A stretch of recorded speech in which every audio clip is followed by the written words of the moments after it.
Et bonjour à toutes et à tous et bienvenue dans ce 64e épisode des UBBistes. Et je suis ravi de vous retrouver avec mon grand sage. Comment ça va, Yann? Très très bien. Ouais.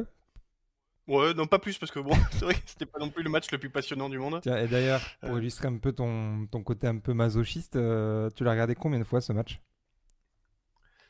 mais pas tant que ça, tu vois, j'ai fait une fois vraiment en entier pour faire une vidéo sur les joueurs et après un petit peu pour voir s'il y avait certaines séquences qui me plaisaient bien et c'est pour ça que j'en ai Et, sélectionné une, notamment celle de Mathieu. et c'est de Mathieu. Donc 3 fois en gros, à peu près. Ouais, vraiment en vrai une fois tout le match En quoi. plus. Et après En c'était plus du c'était plus direct. des ouais, en plus du direct ouais. Et Ouais. après c'était que des séquences. Ouais, bah, je pense qu'il n'y a que les analystes vidéo de l'UBB qui le regardent plus de fois que toi. Moi, j'ai regardé une fois en plus. C'est vrai que. Alors, on y reviendra, mais la première mi-temps, c'était très désagréable à regarder. La deuxième, c'était un peu mieux quand même. Ouais, c'est ça. Ouais, la première, c'est extrêmement pénible. Ouais. Bon, après, tu rigoles avec le commentateur, avec l'arbitre. Oui, c'est Tu ça. sais qu'il y a des trucs marrants qui vont arriver, quoi. Ouais, c'est ça. On remercie David qui a contribué à la cagnotte Tipeee, le tipeur de la semaine. Ça nous aide évidemment beaucoup, beaucoup. Donc n'hésitez pas à faire pareil si vous souhaitez soutenir le projet UBBist. Et vous pouvez aussi vous abonner, lâcher des likes, des commentaires. D'ailleurs, en ce moment, on essaye de développer le plus possible YouTube. Donc, si vous voulez aller vous abonner ou laisser des commentaires sur la vidéo YouTube de l'épisode, bah, ça nous aidera beaucoup parce que ça aide l'algorithme et ça nous fait gagner en visibilité. Donc, n'hésitez pas à vous abonner. Aussi, on est désolé parce qu'on enregistre mercredi soir cette semaine. Alors, on essaie de faire en fonction des emplois du temps de chacun. Donc si vous voulez ne pas rater la sortie des épisodes, vous pouvez sur la plupart des plateformes, sur YouTube, sur Spotify, etc., mettre les notifications pour être bien notifié quand l'épisode sort. Le titre cette semaine, Ric Rac à Sapiac. C'est Mathieu, bon, c'est mon bof, donc que je salue évidemment bassement, qui l'a trouvé. J'ai pas fait de vote, mais on avait aussi Échec et Mathieu de Zébulon et Ça pique à Sapiac de Vladimir et Greg de Rugby Tuesday. Voilà, je ne pas tellement inspiré, j'ai trouvé cette semaine. On fera mieux la semaine prochaine, même s'il n'y a pas de match. Je sais pas comment on va faire. Peut-être un peu compliqué. Il y aura la réception de Castres qu'on préparera quand même. On vous rappelle aussi que l'épisode avec Boris Palu, et ça a quand même été un sacré régal à faire. Il est toujours disponible pour ceux qui l'ont pas encore écouté. Franchement, super mec, super client, super bavard. Il nous a raconté plein de trucs vraiment cool, un peu les envers du décor de sa signature, comment il se sentait lui après avoir fait, donc à l'époque c'était 19 matchs sur 19, mais maintenant il en a fait 20 sur 20. Comment il se sentait à Bordeaux, qui étaient les mecs du club avec qui il se sentait bien, comment ça se passait à l'entraînement, etc. Donc, toi, ça t'a plu, Yann? Ouais, carrément. Vraiment une discussion très facile, tu vois. Pour le coup, c'était hyper fluide, très intéressant. Moi, j'ai bien aimé surtout la partie en fait recrutement ou l'entretien et comment est ciblé l'entretien. Où en fait, ils nous expliquaient que vraiment en amont, ils avaient ciblé Boris Palu notamment pour ses qualités, mais que l'entretien c'était pas trop sur le côté rugbystique, si ce n'est pour dire est-ce que tu es prêt à prendre la parole dans les vestiaires, voilà, plus l'entretien sur l'homme, comment il se comporte dans une équipe, plus que sur ses qualités en fait rugbystiques. Donc ça c'est extrêmement intéressant à savoir et donc Ouais. c'est un peu ce qu'il nous a raconté, donc c'était cool. Ouais, franchement, bon, il est très facile. On le lançait à peine sur un sujet qu'il pouvait tenir 5-10 minutes dessus. Donc, forcément, pour nous, c'est d'autant plus facile. Donc, on vous conseille, si vous ne l'avez pas encore écouté, très, très chouette mec. Mais il y avait un match ce week-end. On en a vite fait parler, mais on va passer au résumé. Et direction Sapiac pour cette 16e journée de top 14 après la petite clacounette reçue contre Paris. L'objectif était assez clair, se remettre la tête à l'endroit face à la lanterne rouge montalbanaise. Mission accomplie, mais on a dû quand même sacrément cravacher. Score final 16-31 avec le bonus offensif. Pourtant, la première mi-temps a été un sacré calvaire sous le vent face à une équipe assez vaillante quand même. On a eu du mal à mettre notre jeu en place malgré un essai de Cameron Woki. C'est les buteurs montalbanais qui vont permettre de rester au contact. Score 9 à 7. Donc c'était quand même à la mi-temps, c'était quand même de mauvais présages pour la suite. Mais le déclic arrive à la 50e minute avec un bon travail des avants et récompensé par Romain Buros qui était rentré à la pause et qui trouve la brèche. Quelques minutes plus tard, c'est Thémo Mathieu qui s'échappe, lui, pour trouver le troisième essai girondin. Et le tournant un peu définitif de ce match-là, qu'on croit alors d'ailleurs définitif, c'est le carton rouge de Fred Kersi côté Montauban à l'heure de jeu. Mais derrière, il y a le carton jaune de Marco Gazzotti ou Romain Gardra, on ne sait pas bien. On voulait choisir qui prend ce carton jaune qui va nous empêcher de profiter de cette supériorité numérique. Et Montauban revient même à 16-24 à la 79e minute, qui nous prive alors du bonus offensif, mais comme un symbole, c'est le talonneur du jour, Jefferson Poirot, qui nous délivre après la sirène. Suite à une énième charge des gros, il s'écroule dans l'embut et c'est du bonus. Joey Carberry transforme et on repart du Tarn-et-Garonne avec 5 points précieux. Bon, tout n'a pas été parfait, loin de là, mais je te propose qu'on passe de suite au point négatif. Et avant de commencer les points négatifs, un petit mot sur Montauban, Yann. Ouais, Montauban, très compliqué. Je pense que cette grosse défaite à Perpignan les a un peu condamnés mentalement, même si tu les écoutes, ils pensent toujours au maintien. Il y avait notamment, je crois que c'était Buet, le pilier gauche, qui parlait de ça, mais c'est très compliqué parce que autant nous, on n'a pas été bons dans cette première mi-temps, on va en parler. Mais alors, Montauban, je pense que c'était encore pire, quoi.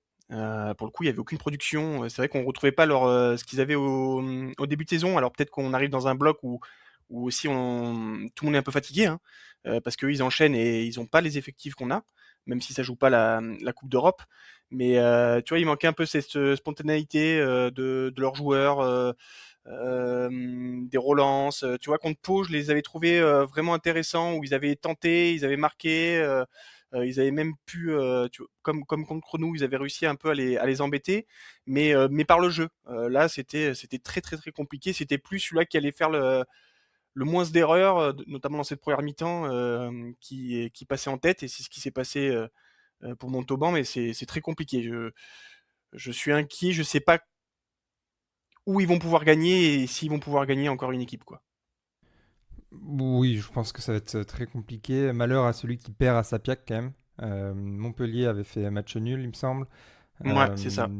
Perpignan avait perdu, mais parmi ceux qui visent un top 6, il faut absolument prendre 4 ou 5 points à Sapiac. C'est vrai que, tu vois, j'ai dit qu'ils étaient Vaillantas dans l'intro, dans le résumé. C'est vrai que heureusement qu'en face, ils n'avaient pas la tête. Enfin, tu vois, ils faisaient tout le temps une erreur aussi bête que les nôtres d'ailleurs, hein, mais qui permettait en fait à l'UBB de ne pas forcément prendre beaucoup de points. D'ailleurs, je crois que j'ai dit 9 à 7 dans le résumé aussi. Il me semble que on est d'ailleurs devant, plutôt 7 à 6, il me semble. Mais Ah ouais, c'est bref, possible. première mi-temps très pauvre. Moi, ce que j'ai moins aimé côté Montauban, c'est aussi leur. Et c'est là que tu sens qu'ils veulent trop en mettre, quoi. C'est que plaquage haut sur Huberti alors qu'il n'est pas sifflé. La charge de Kersi, qui n'est pas un plaquage d'ailleurs, hein, il n'y a pas les bras, il y a rien qui va. Alors, sur le coup, nous, on se disait c'est jeune, l'arbitre choisit de mettre rouge carrément après avoir sifflé d'abord un en avant. Il y a un choc à la tête aussi avec Damien Penaud, ce qui lui a valu une pénalité pour Ouais, simulation. Sur la même action, il y a Rouen aussi qui se fait prendre très haut. Enfin, exact. c'était un peu trop d'engagement. Mais tu sens que c'est aussi dû au fait qu'ils sont un peu le. Bah là, ils sont dos au mur, quoi.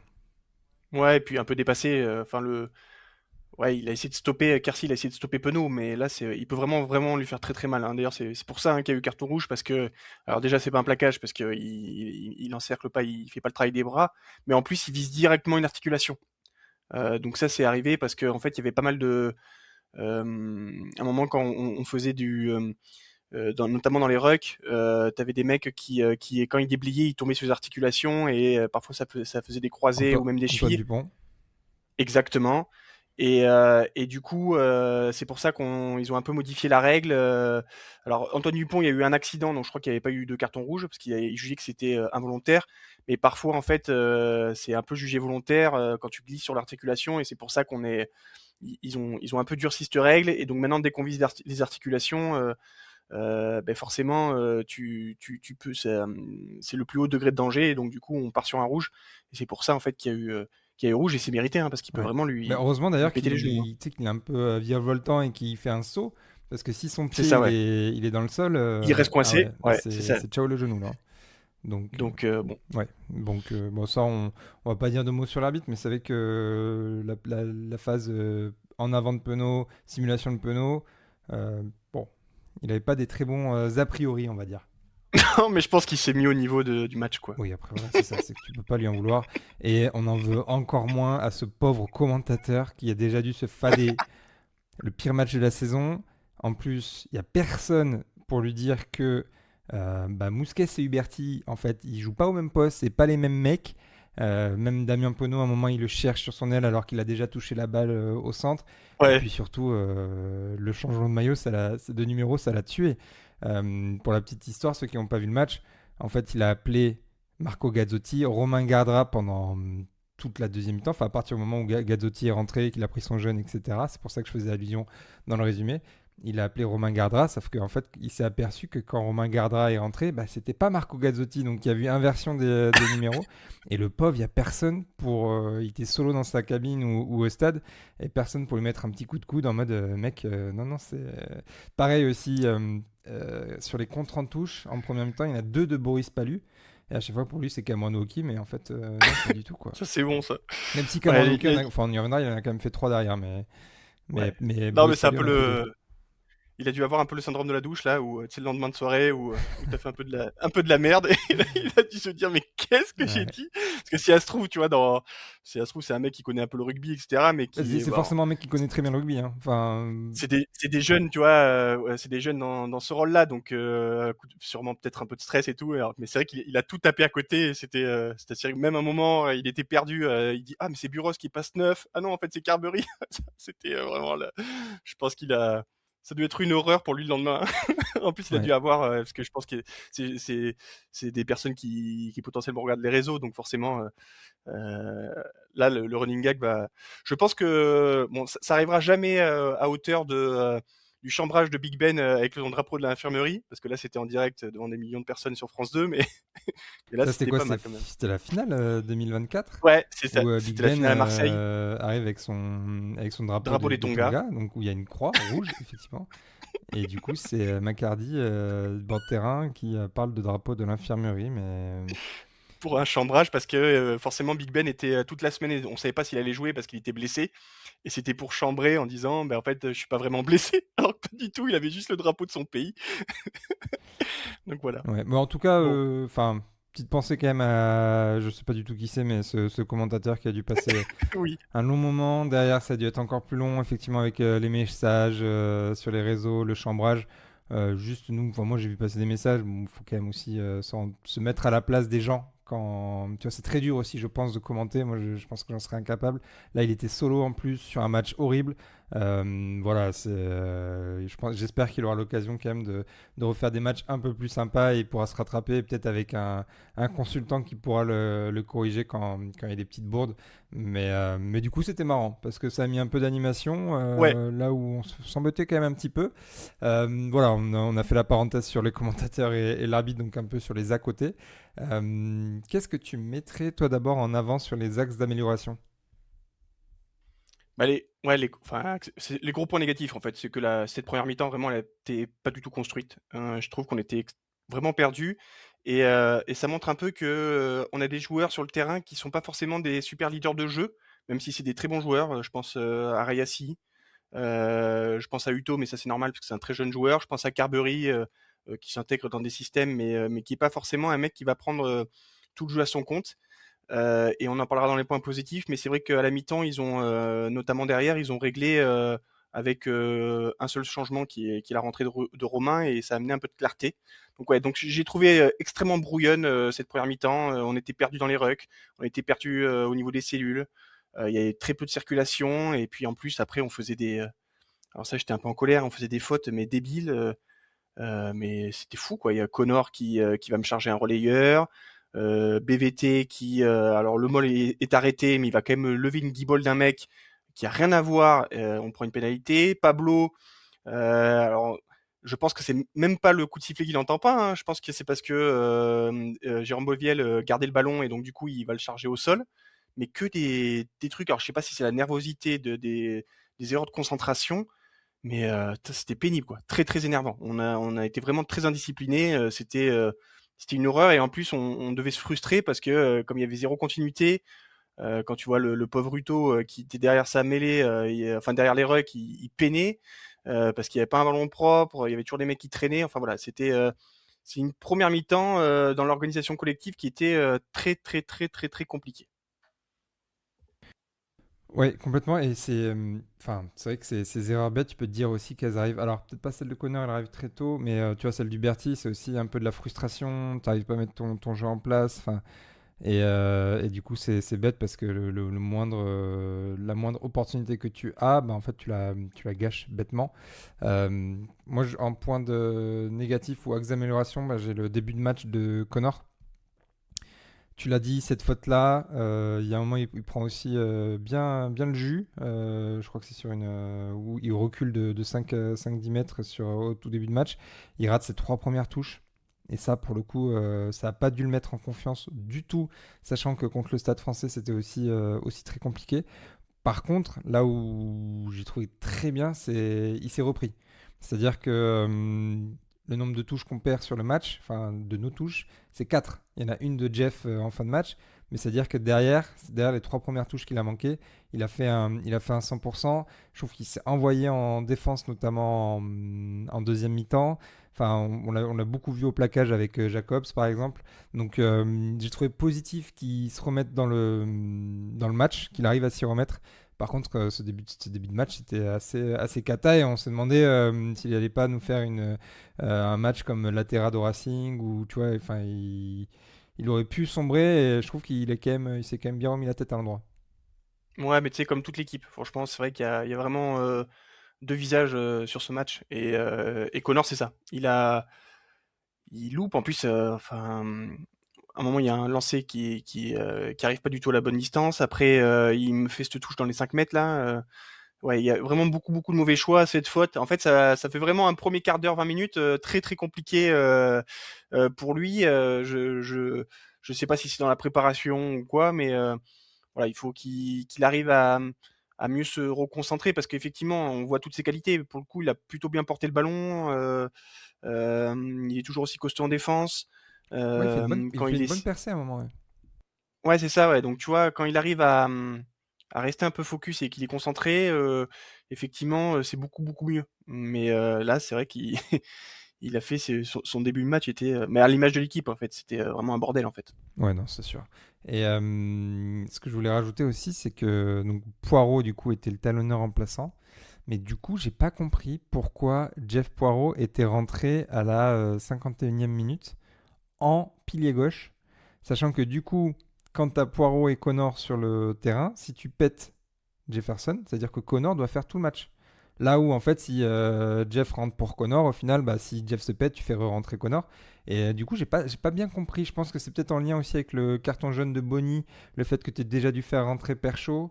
Si je vois que ça comme explication. Ou ou peut-être qu'ils avaient pas envie que Poirot rentre directement ou attaque directement une mêlée en talon, je sais pas. Et que tu vois Parce que du coup, il reste quand le même garder 16 minutes les deux en même temps sur le terrain. ouais, tu vas garder sa zone de confort au début et puis après basculer je sais pas effectivement, est-ce qu'il avait peur de parce que je sais pas il rentre à quelle minute et on était à combien au score le score était déjà fait ou est-ce que c'est juste stratégique dans ce sens-là? Bah, là, il rentre juste après l'essai de Buros.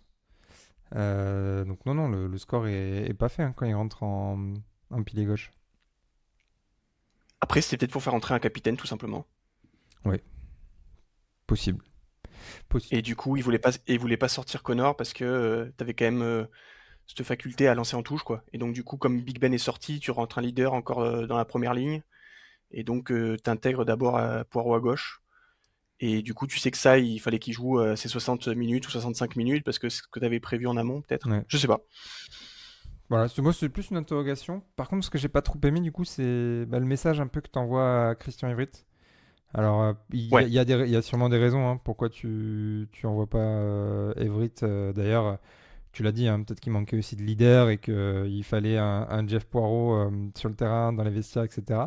Mais du coup, le fait de ne pas mettre un talonneur espoir en doublure de Connorsat, lui doit se dire quand est-ce que je vais jouer. Si là, toutes les planètes sont alignées pour que je puisse jouer, on joue les derniers, il y a Lamotte en sélection, Barlow qui est blessé, il doit se dire quand est-ce que je vais jouer. Alors potentiellement, du coup, le prochain match réception de Castres, mais est-ce qu'on va pas refaire jouer Poirot? Ouais, ou est-ce qu'on va pas surtout recruter un joker médical, quoi? Parce que là, ça fait un peu, on compte pas sur Everett en numéro 4. Et donc, est-ce que tu vas pas amener un mec externe? Mais surtout que c'est très bizarre parce que Yannick Bru, sur le plateau de TV7, il me semble, ou ici Gironde, je sais plus, il disait que justement il comptait sur l'espoir sud-africain Christian Evrit pour prendre des minutes avec ces absences-là. Visiblement, même sans joker médical, il n'a pas le droit à ces minutes, quoi. Ouais, c'est bizarre. Non, ça fait partie de. Mais tu sais, ça faisait partie des trucs un peu. Alors après, Jeff, bon, il a fait plutôt de bons lancers, mais bon, je comprends pas de pas mettre ses mecs à ses postes, surtout qu'en plus, il a déjà fait deux rentrées, donc il y en a une où il est pas rentré, mais contre les Scarlets, il est rentré où il a été plutôt bien, quoi. Donc, il s'était accroché en défense, etc. Donc, sur 10-15 minutes, on le répète, c'est contre Montauban, sans manquer de respect à Montauban, mais c'est Montauban.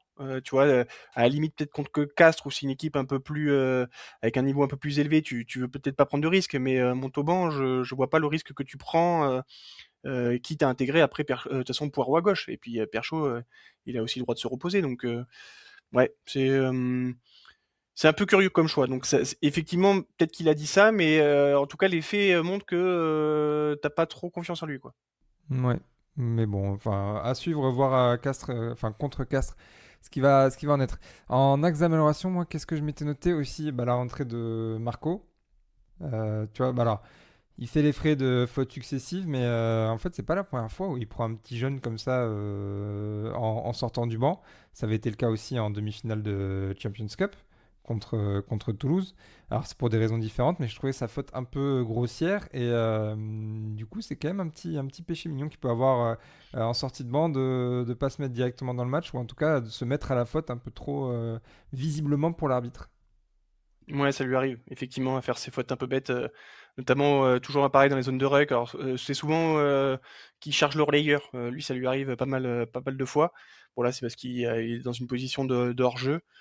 Ouais, retour un peu compliqué. Bon, après, il faut qu'il reprenne doucement, hein. Ça fait longtemps qu'il n'a pas joué. Forcément, c'est même pas sûr qu'il était programmé pour attaquer là. Je pense que c'est aussi en lien avec les blessés. Mais voilà. Bon, c'est comme ça. C'est une mauvaise rentrée. Mais bon, je suis pas inquiet pour Marco. Ça va filer, quoi. Je me l'étais gardé pour les actus du club, mais on peut en parler maintenant parce que moi je ne comprends pas. Parce qu'en fait là tu parles de tous les blessés, etc. Du coup je ne comprends pas pourquoi du coup tu fais jouer Jacobs en deuxième ligne, en 4 avec du coup Palio en 5 que tu as Zapedowski sur ton banc. Que fait Johnny Gray? Sachant que là il est appelé pour jouer avec la deuxième squad Scotland A. Donc un match qui sert à rien et qui va lui donner du temps de jeu, en tout cas, c'est peut-être ça le seul point positif parce qu'il en a un peu, mais pas non plus énormément. Pourquoi ne pas faire jouer Johnny Gray? Ça, pour moi, il y a un vrai mystère autour de la gestion de Johnny Gray avec l'UBB. Alors, certes, il a fait 13 matchs cette saison sur 20, mais seulement 5 en tant que titulaire, donc un quart. Il y a 3 matchs quand même où il joue moins de 10 minutes. Je crois qu'il y a des matchs où il rentre, il fait 4 minutes, 6 minutes et 9 minutes. Il y a seulement 4 matchs à plus de 60 minutes. Euh, je ne comprends pas. Quand tu vois qu'au même poste, alors pas tout à fait le même profil, mais tu as Boris Palu qui fait un 20 sur 20, pourquoi Johnny Gray joue 3 fois moins alors qu'il est apte, alors que quand il rentre, on voit qu'il apporte, hein. Enfin, à chaque fois, c'est du 100% au plaquage. Enfin, il est relativement quand même très efficace, alors dans des tâches de l'ombre, mais un peu comme un Boris Palu finalement. Est-ce que toi, tu as une idée de pourquoi on se prive de Johnny Gray autant sur cette première partie de saison?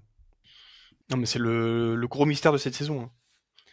Euh, Parce qu'autant il a alors un peu moins de minutes que Caso et Coleman, mais c'est deux mecs qui sont pétés. Et donc c'est vrai qu'effectivement, lui, il a jamais été blessé et il a 2 fois moins de minutes que Palu, qui lui non plus n'a pas été blessé. Mais c'est vrai que c'est un très grand mystère. Il y a une donnée, forcément, il doit y avoir une explication rationnelle qu'a le staff, mais nous, on la voit pas. D'extérieur, tu la vois pas. Donc, on comprend pas parce qu'effectivement, hein, on parlait de conditions physiques, mais quand il fait son match à Toulon, enfin contre Toulon, il fait 80 minutes, il fait 17 sur 17 au plaquage, il a même, je crois qu'il arrive à faire 14 mètres ballon en main, donc ce qui est plutôt assez élevé pour un second ligne, donc et je l'ai pas senti exténué face à un pack qui est quand même assez conséquent, le pack toulonnais, donc ouais, c'est clairement un mystère. Je n'ai pas de réponse. Il doit avoir une donnée interne, je pense. Il y a un truc qui matche pas, Est-ce que quoi. c'est le fait que on compte pas sur lui l'an prochain et que du coup on préfère faire jouer un Zapedowski, enfin travailler un peu sur le futur avec deux jeunes comme Jacobs ou Zapedowski? Ouais, mais comme tu dis, là, par exemple, t'as fait jouer Jacobs en 4, quoi. Ouais. Alors qu'en fait, tu aurais pu le décaler en 6 et même Gazzotti aurait pu encore avoir une semaine de repos, hein. Ou tu mets Gazzotti titulaire et Mathieu aurait pu avoir un week-end de repos aussi. C'est pas, même s'il a fait un énorme match. Ouais, ouais, je comprends pas ce qu'on fait avec lui. Effectivement, Zapedowski, on en parlera, c'est extrêmement intéressant, mais tu aurais pu faire un gré Zapedowski Non, mais dans et ce cas-là, faire si aussi tu veux sortir. absolument faire jouer Zapedowski parce qu'il a plein de potentiel, eh ben, tu reposes Boris Palu et tu mets Gray en 5. Ouais, c'est ça. Ouais, voilà. Enfin, Ouais. oui, Après, comme tu bon, dis, il y a forcément des éléments qu'on n'a pas. Si certains d'entre vous, d'ailleurs, ont un élément de réponse ou des hypothèses, n'hésitez pas à nous les mettre en commentaire sur YouTube. Comme ça, on pourra y répondre et en discuter. Donc, ça peut être pas mal d'ailleurs. Et puis même réagir à d'autres choses qu'on peut dire, hein. N'hésitez surtout pas. Et puis, s'il y a des membres du staff ou des gens qui ont des infos au sein de l'UBB, n'hésitez pas à nous envoyer aussi un petit message pour nous expliquer, donner des éléments de réponse, parce que c'est vrai que c'est un mystère et que personne ne comprend vraiment ce qui se passe avec ce bon vieux Johnny qui a l'air fort sympathique au demeurant. Voilà pour les points négatifs. Est-ce que c'est bon, on est bon? ouais, c'est tout. De toute façon, C'est déjà pas mal. euh, On vient de faire ouais, 25 minutes. Je pense qu'on peut passer au point. Parce qu'on a gagné quand même. Donc il y a quand oui. même des bonnes choses à dire, quoi. Allez, c'est parti pour les points positifs. Et moi, je commencerai ces points positifs par Big Ben capitaine quand même, pour la première fois, lui qui est arrivé en 2020. C'était assez marrant de le voir dans ce rôle-là. Apparemment, des échos qui ont pu être dits après le match, ça s'est quand même très bien passé dans la semaine. Il a pris ce rôle à cœur, etc.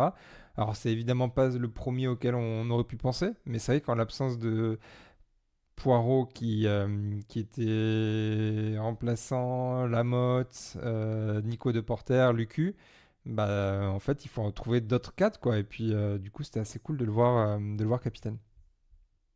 Ouais, même pour lui, lui, il avait été assez ému de ça, donc il le prenait vraiment bien à cœur.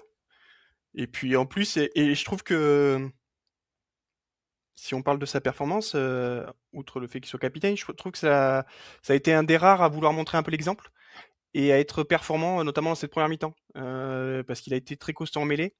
Je crois qu'il obtient 3 pénalités quand même en mêlée en cette première mi-temps, donc ce qui est assez solide. Il a quand même un peu maltraité son pilier gauche. Et c'est plus de l'autre côté entre Bonny et le droitier qui sont un peu chacaillés et ça finit par prendre un carton jaune. D'ailleurs, ça on aurait pu mettre dans les points négatifs, dans les fautes un peu débiles.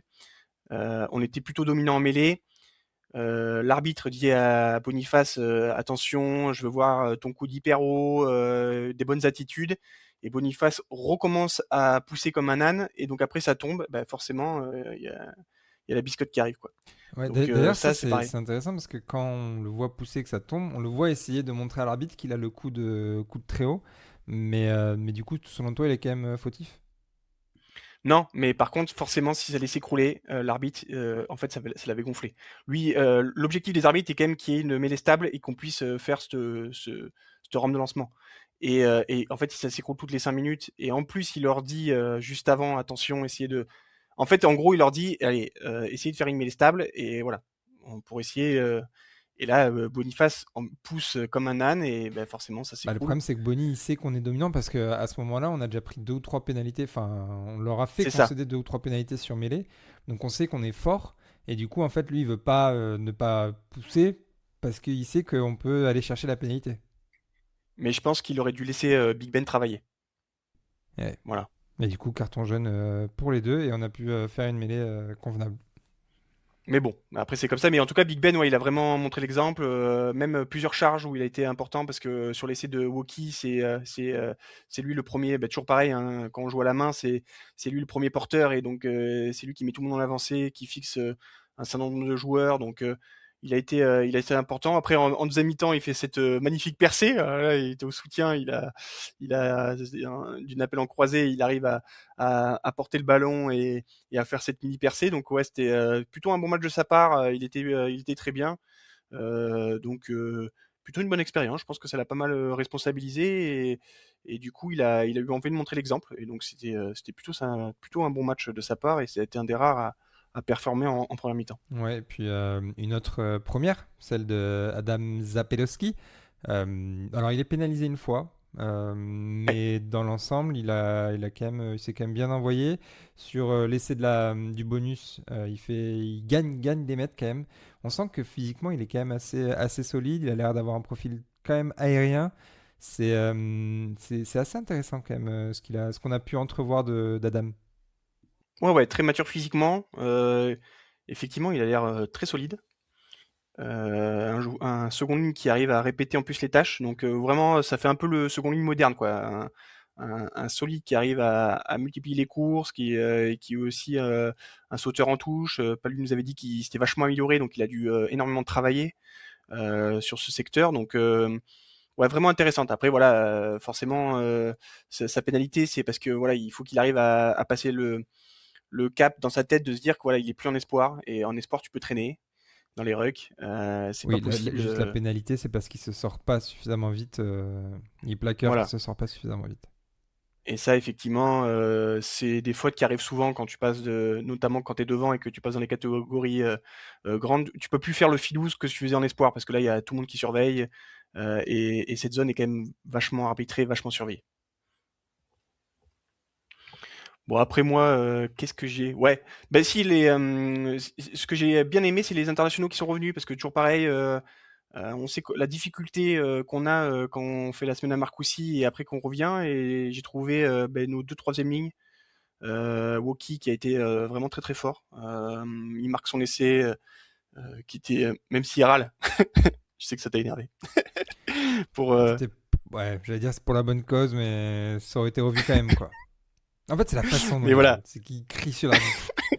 Alors que t'as Big Ben qui est juste à côté, qui est là, oui, oui, c'est bon, enfin, je vais lui dire et tout.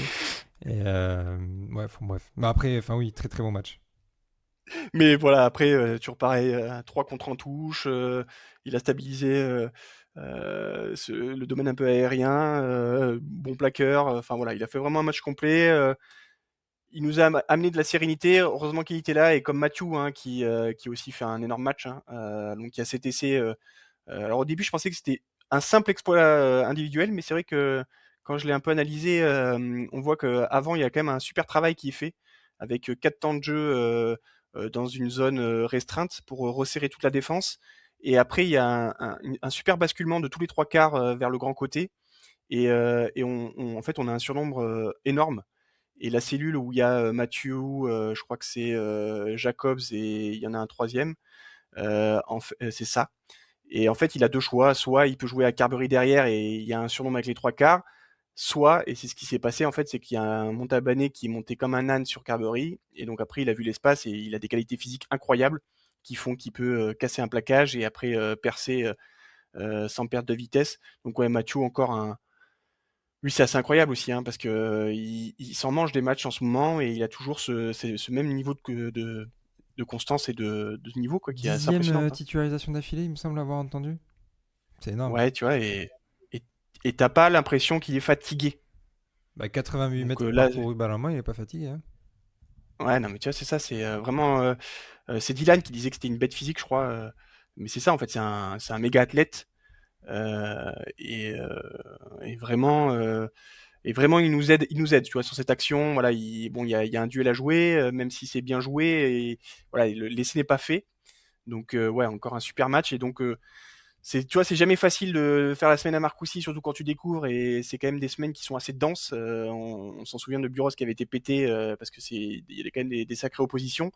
Voilà, il revient et il amène, tu vois, il est encore en patron, quoi. Ouais. Donc, c'est hyper intéressant. Tu vois, la stat, c'est donc 10 titularisations d'affilée. Sur les 9 derniers matchs, il a fait 70 minutes, plus de 70 minutes sur les 9 derniers matchs. Il va peut-être falloir faire un peu Ouais. attention quand même. Parce que Yannick Bru disait au-delà de 3 titularisations, on commence à s'inquiéter.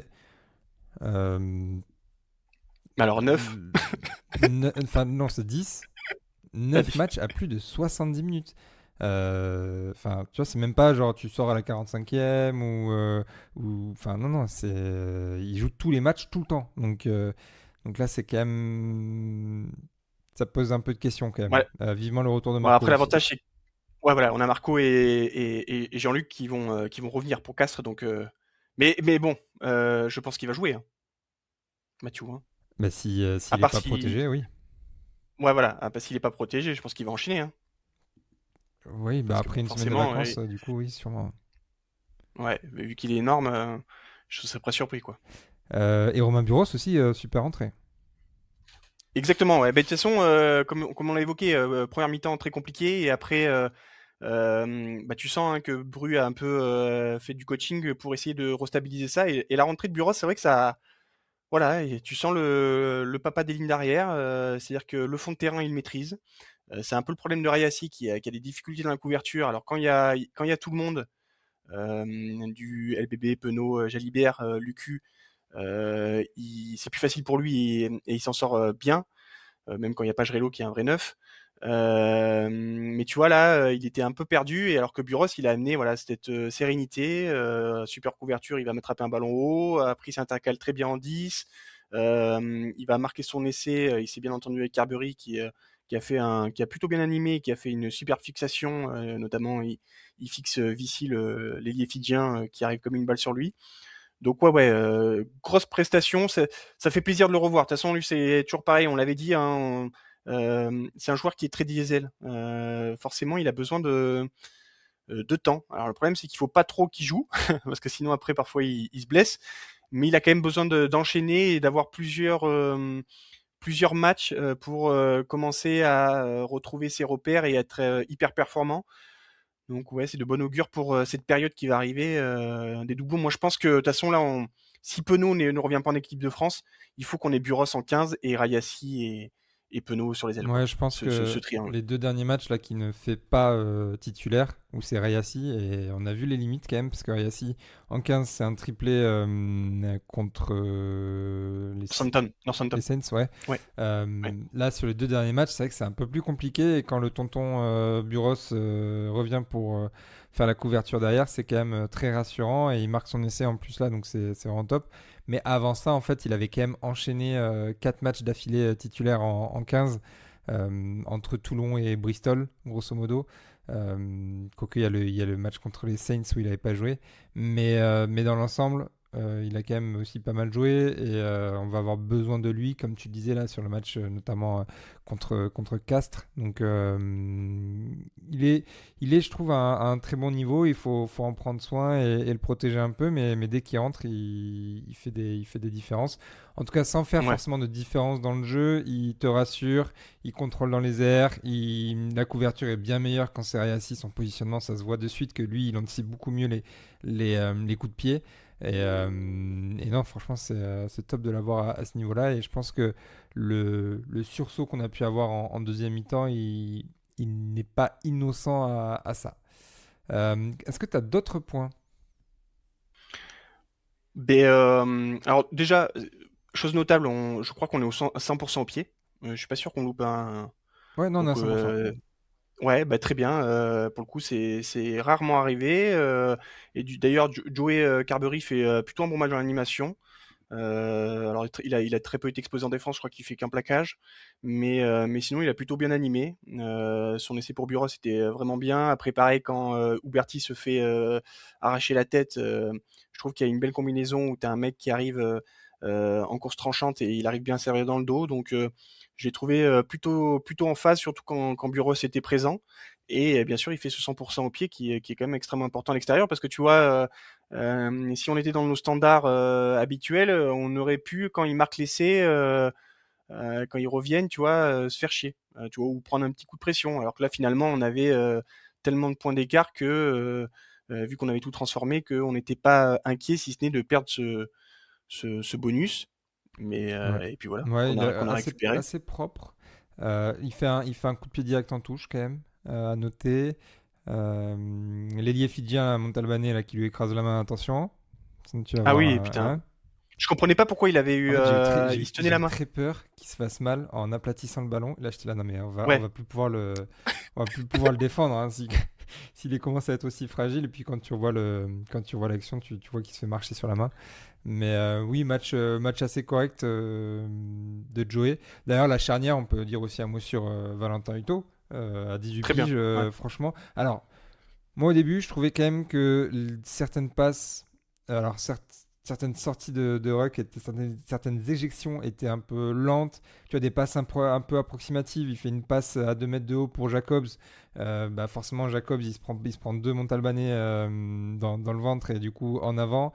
Pareil aussi en deuxième mi-temps, une passe un peu hasardeuse pour Woki au moment de la simulation de Damien Penaud. Mais dans l'ensemble, très disponible, je trouve qu'il collait bien au ballon, tu sens il a vraiment de l'énergie et bah, il a pas peur quoi. Non, non, très bien. Franchement, effectivement, la première mi-temps, ben, comme tout le monde, et comme les rucks étaient pourris, et ben, c'était le bordel. Donc il a eu du mal. Il était même un peu perdu, tu vois. Parfois, il tapait une fois à gauche, une fois à droite, mais il n'y avait pas forcément de soutien. T'as raison sur techniquement, il y a des passes qui sont pas bonnes. Mais après, deuxième mi-temps, très bien. Il a bien collé au ballon, comme tu dis. Il a bien arraché un ballon à un moment. Il s'en va en défense, parfois un peu trop. J'ai un peu peur parfois quand il va me gratter des ballons dans les rucks. Enfin, en tout cas, qu'il tente. J'ai un peu peur à chaque fois qu'il se fasse emporter. Mais ouais, c'est un jeune joueur très courageux, très talentueux. Le seul truc, c'est un peu chiant, c'est tu vois qu'il est pas encore respecté par les arbitres parce que le nombre de fois où t'as des mecs qui traînaient dans sa zone sur les rucks et qui le gênaient en fait, ça c'est très très pénible. Parce qu'en plus, comme c'est des grands monsieur, ils sont à quatre pattes, mais en fait ils arrivent au niveau de sa hanche et du coup il emmerde vraiment quoi. Et ça, c'est très très pénible. Et une fois, il a essayé de trébucher sur un, l'arbitre elle a dit non, non, tu fais pas ça. Et en fait, après toute la fin de la première mi-temps, t'as toujours un mec qui traînait et en fait qui le faisait chier quoi. Ouais, il faisait Et des ça, petits sauts de c'est cabri du coup. ouais. Et donc ça, c'est clairement, tu vois, l'expérience et donc le fait que t'es respecté plus ou moins. Je pense que si c'est Max Lucu qui est neuf, on obtient deux ou trois pénalités quoi. Et j'ai bien aimé aussi, et j'aimerais qu'il en fasse plus. Il a fait un bon coup de pied de dégagement en première mi-temps. Ce serait pas mal qu'il essaie d'en faire un peu plus, parce que je suis sûr il peut travailler cet Ouais, aspect-là et avoir un bon coup de chausson, des deux pieds. c'est sûr, c'est sûr. Et lui, en plus, il commence déjà à travailler les deux pieds, effectivement, et c'est une des particularités, c'est qu'il a déjà un pied qui est quand même plutôt bien pour son âge. Mais comme on a plutôt des jeunes avec des longes au pied, parce que quand la Harag est rentrée aussi en 10, j'ai trouvé pas mal sa longueur au pied, donc c'est toujours très intéressant. Etchegaray aussi a un bon pied. On avait Louis avant qui avait un très bon pied, donc on a quand même des joueurs qui ont cette faculté d'avoir une superbe longueur. Bon, maintenant il faut travailler la précision, mais c'est quand même plutôt intéressant pour l'avenir. Bousquet aussi, il a un bon coup de Ouais, chausson. D'ailleurs, on n'en a pas parlé, mais c'est moins vrai long, on l'a mais pas trop vu, même si le commentateur voulait un peu trop le voir alors que c'était Huberti. C'est vrai on l'a peu vu à quelques reprises. Il y a un moment où il est à deux doigts de marquer un essai, Chan, mais ça ouais, le fait pas. Mais c'est vrai que bah, de toute façon, match assez compliqué. D'ailleurs, ça me fait penser que le commentateur dit à un moment Penaud qui est pas dans son assiette, etc. En deuxième mi-temps, Damien Penaud, on le voit beaucoup. Pour le coup, outre les faits de jeu sur sa personne, j'ai trouvé que bah, il était quand même très très actif et qu'il faisait des différences, qu'il provoquait des choses, donc assez positif. En tout cas, cette deuxième mi-temps, c'est vrai qu'en première on l'a pas vu. mais il n'a pas eu de ballon. Voilà, de toute façon on n'a rien vu en première mi-temps, Personne. donc c'est assez simple. Mais en deuxième mi-temps, j'ai trouvé très bien, de toute façon dans la lignée de ce que nous on peut en tout cas dire de Damien Penaud depuis plusieurs semaines. Bah ouais, même depuis plusieurs mois, hein, parce que depuis novembre, on a plutôt rien à lui reprocher. Et là, c'est pareil. Il était très bon en défense. Sur la percée d'Uberti, c'est lui qui fait la claquette en fait en l'air, donc il gagne son duel aérien. Sur l'essai de Mathieu, il nous remet dans l'avancée. Il est pas loin de passer sur cette petite combinaison avec Sadi et Uto, et après qui retrouve intérieur en bord de ruck Penaud. Donc ouais, très bon match de Damien. Mais de toute façon, la deuxième mi-temps a été quand même vraiment plus positive. Pablo a été aussi mieux. Il a été toujours costaud en défense et il a réussi à faire quelques percées. Mousquet, pareil. Il avait été sérieux en défense, mais en plus, il a réussi à trouver quelques fois, il a réussi à casser quelques plaquages et il est pas loin de marquer son essai. Donc ouais, cette deuxième mi-temps est quand même beaucoup plus construite. Voilà, sans la vidéo, s'il y a quelque chose à construire, c'est sur cette deuxième mi-temps, et je pense que Yannick Bru va essayer à mon avis, il va essayer de s'appuyer sur ça parce que ça va être le groupe qu'on aura pour les doublons. Donc je pense que si tu veux donner de la confiance à ton groupe, ça va passer par là. Et donc forcément, notamment dans l'animation. Et donc voilà, la deuxième mi-temps est quand même bon, beaucoup plus positive, même si ça reste quand même très très faible en face. Oui, non, mais après, effectivement, il faut toujours rappeler ce qu'il y a en face. Toujours est-il que Huberti, je l'ai préféré en 13 qu'en 11 face au Stade français. C'est quand même, si on l'a fixé sur ce poste-là en début de saison, c'est aussi qu'il y a une raison. Ça lui convient quand même peut-être un peu mieux, et un Mousquet qui a plus de gaz convient peut-être plus sur le poste d'ailier. Moi, je pense aussi.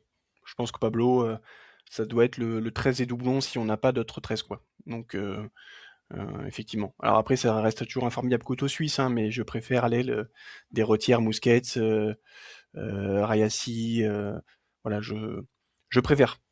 Bon, après, on verra ce que choisit le coach. Oui, bah, c'est pas nous qui faisons les feuilles de match, hein, ça c'est une évidence. Non. Autre point, bon, vas-y, toi, si tu veux, t'en as ou pas? Bah, après, moi, le dernier point que j'ai, c'est bien qu'on soit allé chercher ce point de bonus. Voilà. Parce qu'effectivement, on prend cet essai et à la 82e, Poirot qui rentre et qui était pas trop mal d'ailleurs sur ses lancers. Hein. C'était pas si catastrophique qu'on pouvait le penser. Il a visiblement son expérience de talon sur ce match de Challenge Cup avec Brive à 20 ans contre Santander, le truc improbable. Mais ouais, non, il a fait plutôt une bonne rentrée, mais c'est vrai que voilà, on est allé chercher cet essai à la 82e, c'est important. Je pense que ça va compter et ça monte un peu le caractère et l'envie d'aller chercher ce point qui probablement comptera à la fin de la saison, quoi. Ouais, très clairement, moi j'ai deux sujets là-dessus, c'est effectivement les bonus. On est à 9 bonus cette saison, donc en 16 matchs. L'an dernier, sur la totalité de la saison, on était à 10 bonus. Donc seulement un de plus. Donc effectivement, c'est très important. Et tu vois, si on gagne un peu moins de matchs, bah, le fait d'avoir bien plus de bonus, ça peut compenser. Donc mine de rien, petit à petit, même quand tu perds tes matchs, d'avoir le bonus défensif à Montpellier, etc. C'est quand même très très très très important. Et ce qui est encore plus important, c'est de pouvoir gagner ce match avec autant d'absents. On parle des internationaux, mais il ne faut pas oublier Jean-Luc Duprez, Cyril Cazot, Arthur Retière. Enfin, il manquait vraiment quand même Jean-Luc non, j'ai déjà dit.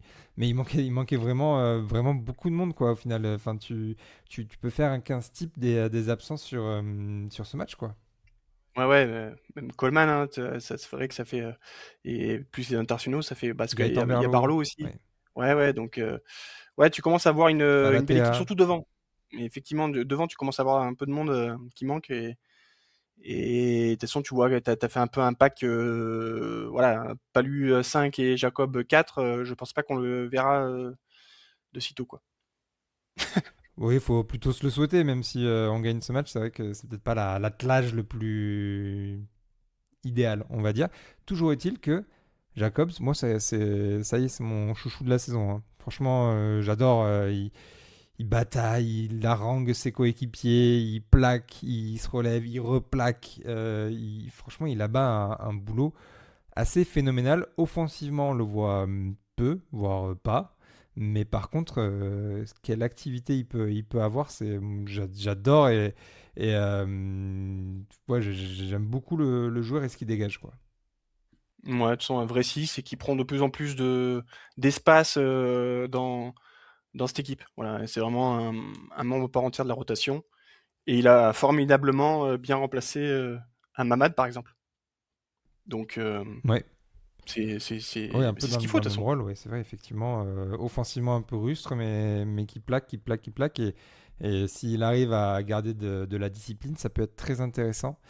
Dernier point positif de mon côté, on l'a déjà un peu évoqué en parlant de Woki et Boris, mais les contres en touche, c'est une arme assez incroyable, notamment en deuxième mi-temps où quasiment coup sur coup, Woki fait des contres dans nos 5 mètres.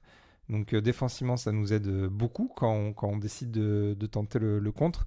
Et enfin, donc rien qu'à eux deux, ils sont à 5 contre sur les touches adverses. Donc on peut manger l'âme de nos adversaires. Non, ouais, c'est vraiment le point positif. De toute façon, je pense qu'on est le meilleur contre du top 14. Je sais, j'ai pas les stats, mais on doit être le meilleur. Et forcément, hein, ça nous sert, hein, parce qu'en fait, c'est des munitions en moins pour les adversaires. Et forcément, quand tu peux pas lancer ton jeu, on l'avait bien vu contre Northampton, hein, c'était terrible, hein. Les mecs ont pas eu un ballon, on a fait tellement de contres. Et en plus, sur ces contres, tu passes d'une phase défensive à offensive et tu peux faire des différences. Donc, ouais, vraiment une très très grosse arme. Et je pense que j'espère que ça va nous servir pour passer ces doublons tranquilles. Je compte beaucoup sur ce paquet d'avant pour qu'on puisse d'une part gagner Castres et puis après essayer d'aller chercher pourquoi pas une victoire ou à minima un point à Pau, quoi.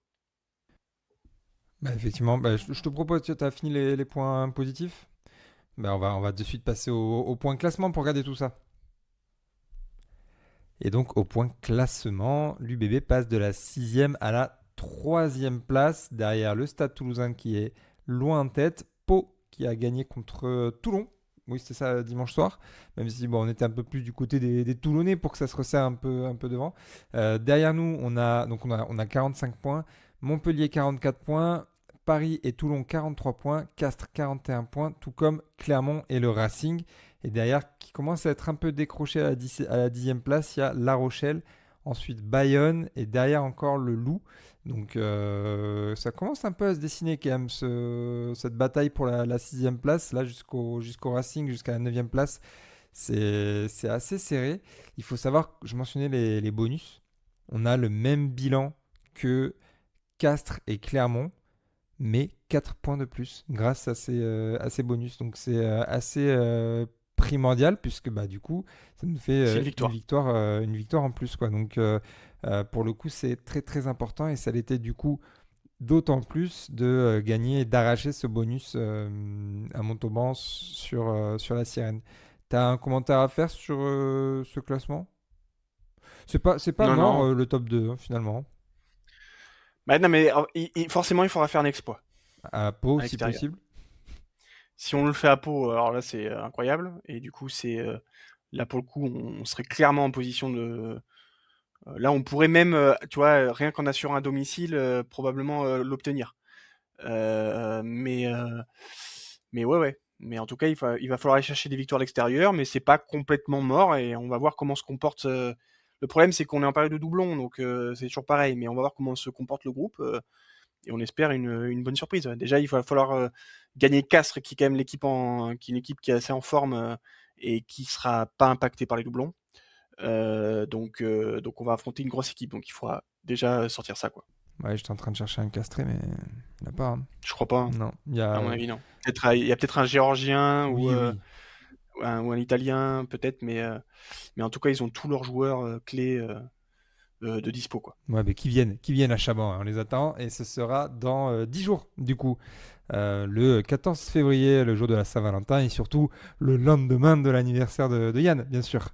Voilà pour le point classement, on va passer de suite aux actus du club. Et pour commencer les actus du club, alors c'est pas vraiment un actu, mais c'est un article que bah, tu as partagé, Yann, sur X, sur Carlou Sadi, qui a été publié sur Rugby Pass.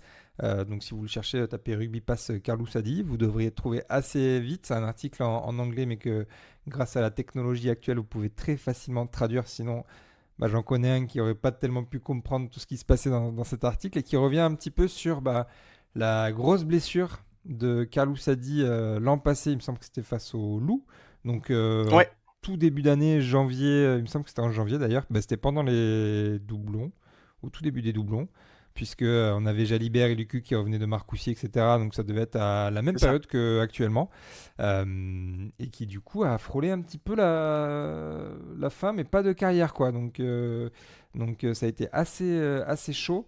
Et finalement, il explique que grâce à un chirurgien à Bordeaux et grâce à la confiance de Laurent Marty et Yannick Bru qui sont allés le chercher, lui ont proposé du coup un renouvellement de contrat alors qu'il devait déjà rejoindre les Bulls de Pretoria pour cette saison.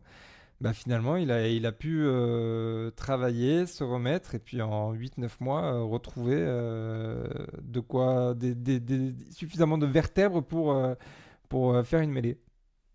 Ouais, ouais, c'était même assez choquant en lisant ça parce que c'est vrai on n'a pas du tout été au courant de cette blessure, mais en fait, ce qu'il indique, c'est qu'il est passé pas loin de la mort en fait, deux fois, parce que une fois forcément quand il se blesse, et après aussi sur la table d'opération où il y avait un risque quand même assez élevé de mortalité si le chirurgien touchait un mauvais truc quoi.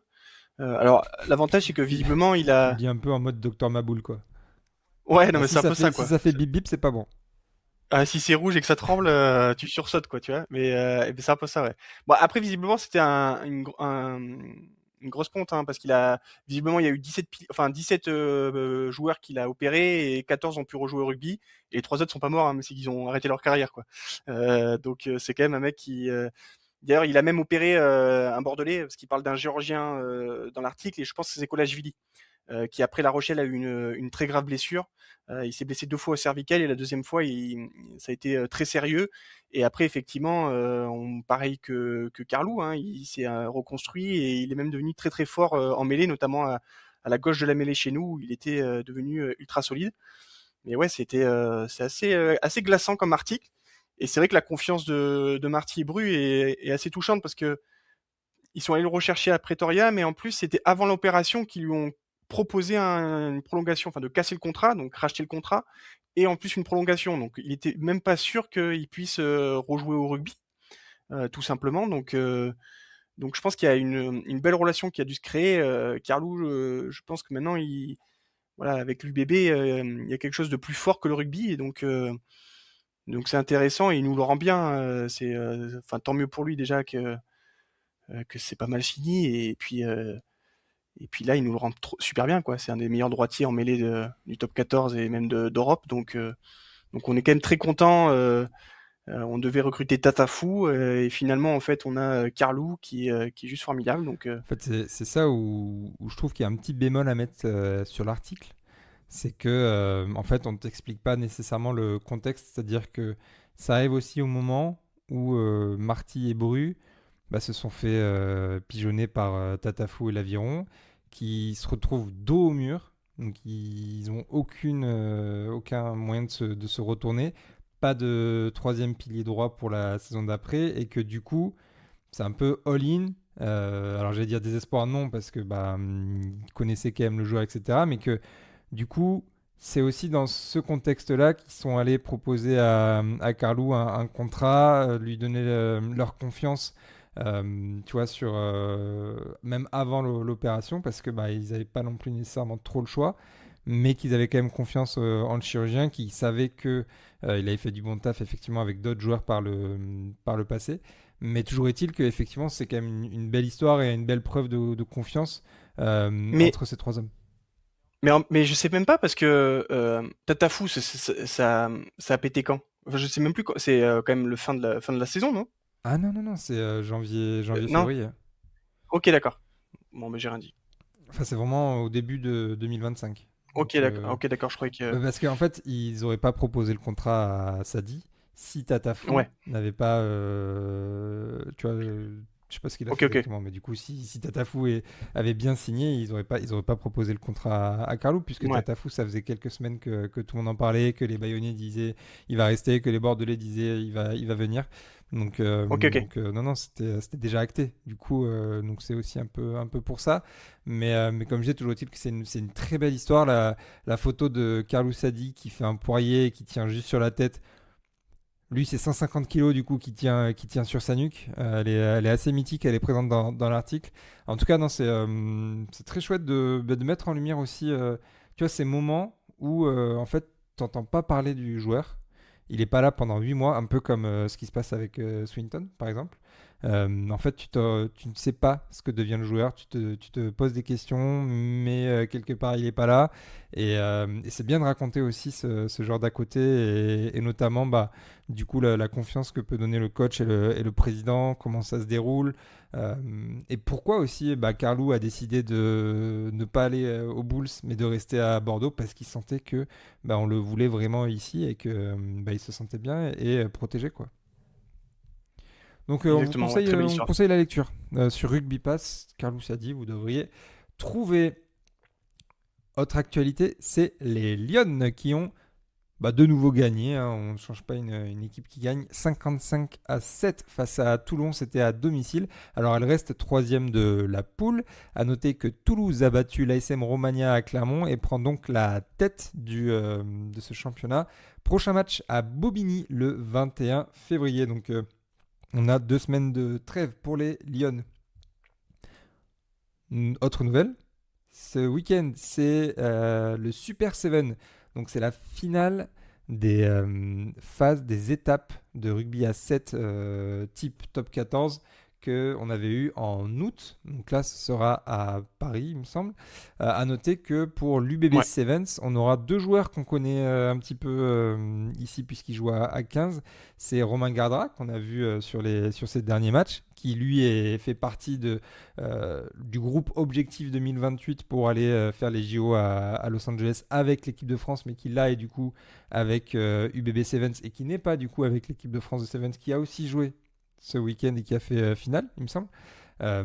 Et on a aussi Gabriel Bonne, le centre ailier des Espoirs, qui nous avait fait bonne impression sur ce qu'on avait pu voir de lui avec les Espoirs. Ces 2 joueurs-là seront du coup de la partie ce week-end pour disputer le Super Sevens. C'est quelque chose que Ouais, bon, on va tu, que regarder tu ça. regardes toi un petit peu ou pas? Ouais, j'ai regardé, ouais. C'est quelque chose qui m'intéresse. Donc, en plus, c'est sympa parce que c'est vrai qu'avec, ils ont monté cette équipe où on a pas mal de garçons de la région qui sont des amateurs et qui finalement s'entraînent tout le temps ensemble à 7. Et donc, du coup, ils ont réussi quand même à faire une équipe qui est extrêmement complète extrêmement complète avec des beaux joueurs. Et voilà. Alors, on n'aura pas nos deux stars venus d'Argentine parce que eux, ils font Moneta euh, ouais, Moneta et j'ai oublié et le l'autre. Gonzalez. C'est ça, Lucho Gonzalez? Non, Non, pas c'est pas ça. Lucho, Ouais. non. Bah, Non, pas Lucho. Mais ouais, qui eux sont avec l'équipe internationale d'Argentine. Luciano, Mais Luciano. ah, j'étais pas loin. C'est vrai. Mais Lucho, c'est un autre qui. C'est le genre de foot? C'est un joueur de foot qui jouait chez l'ennemi, quoi. Ah oui, putain, c'est vrai, il était marrant lui. Il est 2 à l'heure. Ouais, mais t'es bon. Oui, il était bon par Ouais. contre. Mais ouais, donc ouais, c'est une compétition toujours intéressante. Voilà. Après, ce qui est un peu pénible, c'est que bah, forcément, tout le monde vient avec ses armes, donc soit des espoirs, soit des mecs un peu amateurs, et puis il y a Monaco qui des anciens internationaux, même des champions olympiques. Ouais. Il n'y a pas un monégasque. Bah, non. Plus compliqué. Voilà, d'ailleurs, si ça vous intéresse, je pense que ce sera sur l'équipe. Canal, non, c'est sur Canal, je pense. Tu sais, Ah, c'est ouais, l'Inextenso Super c'est Seven, vrai. là, Ça doit être Luarana, à mon avis, ce des sera sur Canal. droits LNR, du coup. C'est pas impossible, t'as raison. Après, du coup, si ça vous intéresse, ce sera, j'imagine, vendredi, samedi, dimanche, sur la chaîne que vous trouverez. Dernière news, du coup, pour les actus du club, c'est qu'on a 4 joueurs qui seront titulaires face au trèfle irlandais. Donc, Mathieu Jalibert, Yoram Moefana, Nicolas Deporter et Louis Bielbiaré. À noter que Maxime Lamotte, alors, à un moment, on pensait qu'il allait être sur le banc. Il y a même un moment Ouais. Rugby Rama qui disait il va être titulaire. Bon, au final, il est 24e, il sera en tribune. Derrière Marchand et Movaka, ça semble quand même aussi. Il y a quand même un petit peu de logique, quoi. Enfin, Ouais, c'est pas déconnant qu'il y ait ces deux mecs-là sur la feuille de match, même si ça n'aurait pas été déconnant non plus qu'il y soit aussi, Maxime. On espère qu'on le non, bah verra ouais. pendant le tournoi, mais en tout cas, c'est quand même très cool d'avoir Jalibert, Moefana, Deporter et LBB. On se demandait avant l'émission, enfin avant d'enregistrer, pardon. Est-ce que De Porter et Moefana, ils ont déjà joué ensemble en équipe de France? Du coup, on a regardé un petit peu. Eh bien non, ils ont partagé deux feuilles de match. C'était il y a 2 ans sur ce Six Nations où on perd le premier match contre l'Irlande en 2024, donc post-Coupe du Monde, où Moefana avait été aligné en 11 sur le match contre l'Irlande. Enfin bref. Et en fait, Moefana, à chaque fois, était remplaçant de Nico De Porter. À chaque fois, il rentrait pour De Porter et donc ils n'ont jamais joué ensemble en équipe de France. Donc je pense que c'est bien, l'Europe va découvrir cette petite paire de centres assez sympa. Moi, c'est au-delà de la charnière dont tout le monde parle et qu'on a déjà vu pas mal de fois, puisqu'ils ont joué 12 fois ensemble déjà, Dupont-Jalibert. Moi, c'est vraiment, je veux voir cette paire de centres avec l'équipe de France, quoi. Parce qu'on la réclame depuis longtemps. Alors, on a fait le pas, enfin, en tout cas, le sélectionneur a franchi le pas de séparer un peu de Gaël Ficou. Pierre-Louis Barassi n'est pas là. Gourgue s'est pas encore imposé. Gaëton non plus. Donc, on a la chance de pouvoir découvrir un peu nos deux petits protégés qu'on adore sous le maillot de l'équipe de France, quoi. Ouais, et puis en plus, ça paraissait tellement naturel de faire jouer deux mecs. Parce que Barassi est un excellent joueur, mais on l'avait vu avec Thuram, forcément, il faut beaucoup de kilomètres au compteur pour commencer à avoir notamment des habitudes. Et le plus important, c'est en défense. Et parce qu'il faut connaître par cœur en fait son mec qui est intérieur, notamment il faut que Deporter sache qui est son 12 et Yoram il le connaît par cœur et on a vu qu'avec Barassi parfois il y avait des décalages dans les montées donc ça crée des espaces. C'est un peu. Le dernier essai contre l'Angleterre Ouais, il y a ou. ça, il y a contre l'Italie où pareil il se trompe, mais en fait il se trompe parce que il voit pas Yoram parfois inter et il sait pas que Yoram va réussir à l'attraper parce que peut-être qu'il a pas la confiance qu'aura un Nico Deporter. Et même chose pour Nico. Voilà, lui, il aura confiance de glisser parce qu'il sait que Yoram pourra le faire. Enfin voilà, il y a une communication, des habitudes qui sont extrêmement importantes. C'est pas forcément, il n'y a pas forcément besoin de ça pour la charnière où on a deux génies qui parlent le même rugby et qui pourront toujours s'adapter parce que c'est des génies. Eux au centre, c'est vrai que je trouve notamment en défense, c'est extrêmement important. Et en plus, tu auras la connexion avec Jalibert, donc ça peut même rassurer aussi Mathieu. Il a quand même un bonhomme à côté de lui qui connaît par cœur. Donc ouais, et puis moi je suis très... j'attends de voir un peu là ce qui va se passer, quoi, parce qu'on a quand même une ligne de trois quarts incroyable, quoi. Alors nous, on n'a pas notre Damien Penaud, mais à Ouais. TCLB, c'est du très très haut Oui, niveau. voilà, c'est T'as ça. as vraiment, t'as vraiment que des beaux joueurs de rugby, des joueurs intelligents, des joueurs qui ont des super pouvoirs. Un technicien comme Ramos, t'as Dupont et Mathieu qui sont incroyables. T'as Louis avec sa vitesse, ce sprinter de fou. Ouais, il y a vraiment que du beau rugby. Donc j'espère que le plan de jeu va suivre et qu'on va pouvoir prendre un peu plus de risques, notamment dans les ballons de récup, dans certaines phases de jeu pour prendre un peu de risques et qu'ils puissent un peu contre-attaquer parce que ces joueurs peuvent faire très mal en contre-attaque comme avec l'UBB et au Stade Toulousain. Donc j'ai hâte de voir ça. Mais On a l'impression qu'on tend vers là parce qu'on a quand même un pack qui est extrêmement mobile, donc on se dit qu'on va déplacer le ballon. Mais voilà, j'espère qu'on va pas taper des quilles. Mais enfin, pour moi, et en tout cas, tu vois, tu parles de contre-attaques, etc. Les fous qu'il y a derrière, je vois pas un monde où ils disent ah non, non, non, le plan de jeu, ils vont forcément courir, quoi. Enfin, Ouais, ils sont élevés à ça, quoi. ouais, mais c'est toujours délicat de. En fait, voilà, il faut quand même que tu aies une autorisation, entre guillemets, hein, de. Voilà, parce qu'à un moment, c'était interdit, quoi. Dans tes 40 mètres, quand tu récupères un ballon, il fallait taper. Nous, chez nous, et même à Toulouse, tu as un ballon dans tes 40 mètres, bah, tu vas essayer de trouver l'espace libre dans les 15 mètres pour amener à une certaine incertitude. Quitte à après à mettre un coup de pied de pression, hein, ou après c'est du sprint. Mais tu as toujours cette volonté d'amener du déséquilibre. Ce qui n'était pas forcément le cas dans l'esprit de Galtier, ou qui était un peu plus un jeu qui a marché, hein, parce qu'on a eu un grand chelem comme ça, mais voilà, il faut quand même qu'ils aient l'autorisation en disant voilà, vous êtes des grands, on vous donne les clés, notamment à la charnière. Et voilà, il faudra que il l'autorise entre guillemets en amont cette Ouais. prise de risque et pas que Après, on ait que de la chasse. Atisogbe, LBB, même de Porter, sur des coups de pied, ils vont te mettre la pression. Enfin, C'est sûr qu'il y en aura. Forcément, là, tu as des chasseurs, Atisogbe qui est un très bon joueur aérien, Louis qui te met la pression parce que tu sais si tu fais un en avant, ça finit entre les poteaux et Desporter, il a aussi cette capacité à sprinter. On l'avait vu contre Bristol, c'était indécent. Dès qu'il y avait un ballon qui tombait, il y avait essai, quoi. Les ouais. mecs en avaient marre. Ouais. Non, il me tarde.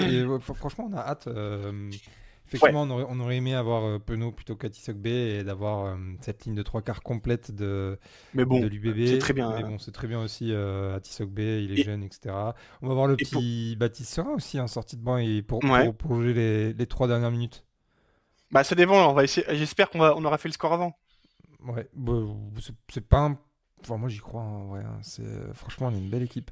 Ouais, et Euh, puis en plus, enfin, t'as vraiment un super banc, t'as Gourgue, tu l'as évoqué, il me fait penser un peu au Jalibert de 2022, c'est-à-dire un remplaçant qui est super impactant quand il rentre, qui amène beaucoup de vitesse, donc ouais, ça va le faire. Et puis pour Max Lamotte, un petit mot, c'est bien parce qu'il s'inscrit de plus en plus comme le numéro 3 du il est poste. plus Et donc jeune ça, non, c'est que les important. deux autres.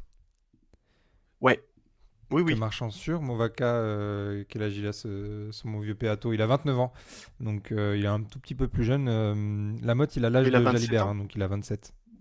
Ouais, mais c'est bien qu'il s'inscrive comme numéro 3 Marchand, il a parce que 30 bon, il y ans. a quand même parce qu'il y a des échéances qui arrivent, notamment la Coupe du Monde. Donc c'est bien qu'il s'inscrive dans ce groupe. Carrément, hein, puis il va trouver un peu de temps de jeu sur ce tournoi, pas de doute. Je pense, ouais. Donc ça, c'est cool. C'est vraiment une très très bonne chose.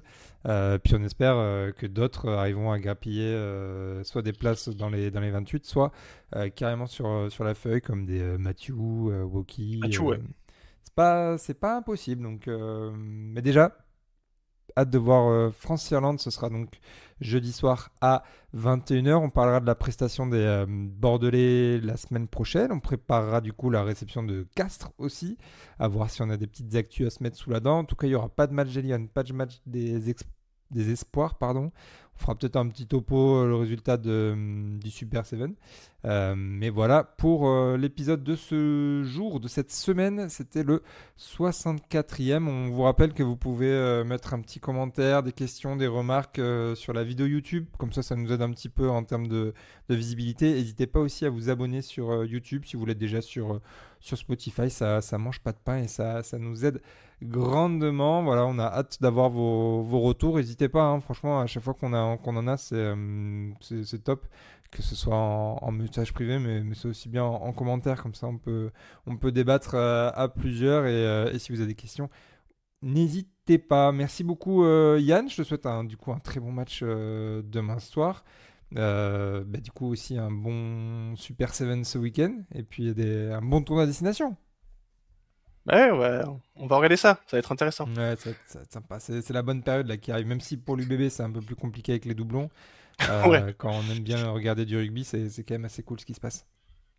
carrément. Allez, passez à tous une très bonne fin de semaine et puis on vous dit à la semaine prochaine. Ciao, ciao. Ciao, ciao tout le monde.